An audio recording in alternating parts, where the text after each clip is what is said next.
Bonjour, c'est l'heure de la quille du dimanche et aujourd'hui à l'approche du mois de décembre, j'avais envie de vous présenter un vin de fête, un produit de fête pour vous accompagner lors de vos repas en famille. Et j'ai sélectionné aujourd'hui un champagne, la première cuvée de chez Bruno Paillard. Alors c'est une maison assez récente qui a vu le jour au début des années 80. Bruno Paillard n'avait ni cave ni vigne.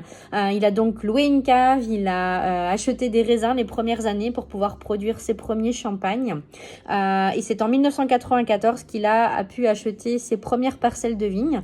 Il a ensuite eu des acquisitions au fur et à mesure pour développer le vignoble personnel de la maison. Et aujourd'hui, les raisins des propres vignes de Bruno Paillard représentent plus de 50% des raisins utilisés pour produire les différentes cuvées. Alors sur la première cuvée, on est sur un assemblage d'une trentaine de crus différents, de beaux terroirs crayeux de la Champagne. C'est un assemblage quasiment pour moitié de Pinot Meunier avec du Pinot Noir et du Chardonnay bien sûr en complément. C'est un extra brut. La plupart des champagnes de chez Bruno Paillard sont en extra brut. Là, on est à moins de 6 grammes par litre en dosage pour au niveau de la liqueur d'expédition lors du dégorgement. Il y a eu 20% du volume qui est passé sous bois ancien, voilà, pour ramener quand même un petit peu de gras et une jolie aromatique.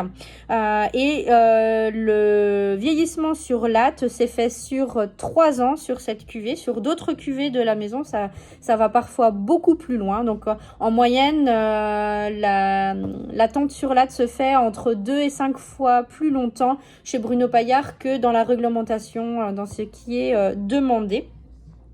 Au niveau du style, c'est un champagne que vous allez pouvoir sans problème prendre à l'apéritif. C'est vraiment un champagne d'apéritif par excellence, mais il va également vous accompagner sur vos crustacés, sur des poissons, pourquoi pas sur un risotto par exemple. Voilà, en gastronomie, il est vraiment très sympa puisque l'attaque est fraîche, mais en bouche, après, on a un très joli crémeux avec de l'amplitude, un très bel équilibre et une finale vraiment très nette. C'est très élégant, un très joli champagne que je vous invite à découvrir, à essayer. Vous pouvez même le mettre sur des fromages comme un brie de Meaux, un camembert. L'accord est juste parfait.